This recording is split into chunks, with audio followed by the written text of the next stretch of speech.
There was a report this past week about Vince McMahon being happy with the current WWE creative situation and how he feels that there is nothing to fix.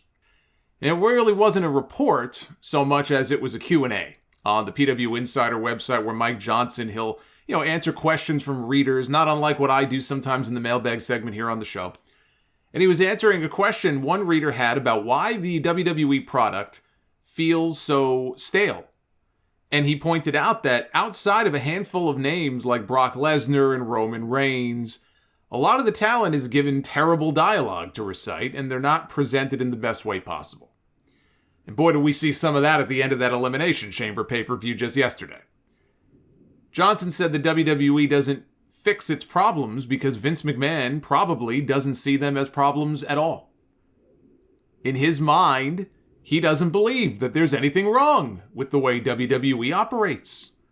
They made $1 billion last year for the first time, so it's easy for him to shrug off any criticism of the product because they're making so much money.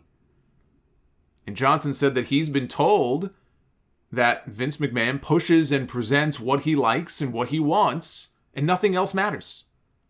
That's why the shows are presented the way that they are, and nothing is going to change anytime soon, if ever, so long as Vince McMahon is the one running the show.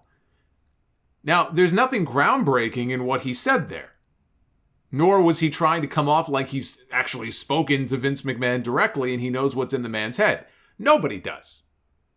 Vince McMahon's head is a very scary place.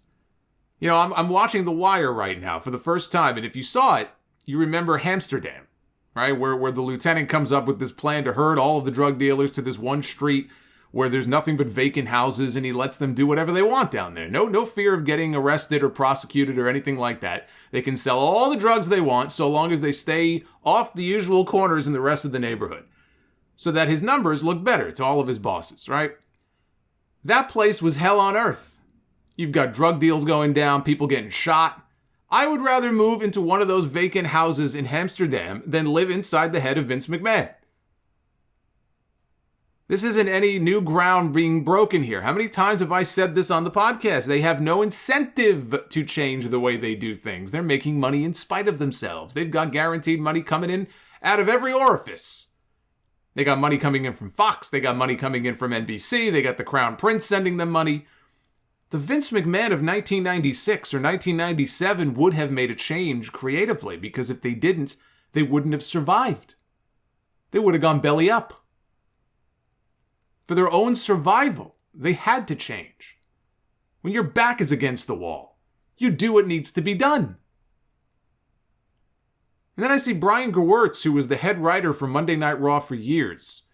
He laughed at the headline on one of these wrestling news websites where it said, Vince McMahon doesn't see anything wrong with the WWE product. And just the way, I guess, the headline was worded. And he laughed. And he put out a tweet. And he said, as a member of the creative team for so long, he says the number of creative meetings that he's been in with Vince McMahon, over 1,000. The number of times that he has said, everything looks perfect, I literally have nothing to add, and I'm completely satisfied. Now, who wants a hug? 0. Now, I get that he's trying to be cute and all, but both of those things can be true. We hear stories all the time about Vince McMahon ripping up scripts for shows a few hours before they go live, just so he can rewrite the show himself the way that he wants it. The man is never satisfied. I'm not sure why he even has writers, other than to just cherry pick an idea here and there that he likes. Otherwise, he rewrites it the way that he wants to anyway. I'm sure in his mind, he reads what they write sometimes and says, damn it, this sucks. We've got to make it better. The point is, his idea of better is not always better at all. A lot of times it's worse. But he thinks it's good. Nobody is saying the man is always completely satisfied, and he's being very disingenuous when he tweets something like that. What he's saying and what Mike Johnson was saying can both be true. I've used the showrunner analogy before. I can't think of another weekly television show that's been on the air for as long as WWE has that has had the same showrunner the entire time. Television Television shows bring in new blood all the time. Usually when ratings go down, they try to breathe new life creatively into a show. If that doesn't work, the show gets canceled. I can't think of another, episodic show like this that has had the same showrunner for 30 plus years. The man became eligible for Medicare over 10 years ago. There's plenty of 70 and 80-year-old CEOs out there who run the day-to-day operations of their business and are still very involved.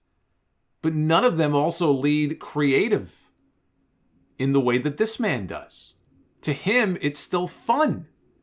That's what he told Steve Austin on his podcast a few years ago. It's still fun for him. I'm glad he's still having fun, because a lot of people are not. Not like they used to. They want to, but not like they used to. They do. They really do. They want to enjoy the shows, but it's not as fun for them as it is for him. But he doesn't see anything wrong with that. And I thought that was very telling. Again, we're not breaking a whole lot in the way of new ground here, but it kind of took on a life of its own and became a big news story. But what Mike Johnson is saying is absolutely 100% true. And it's not anything that you haven't heard me and probably other people talk about before. The incentive for them to make changes is simply not there.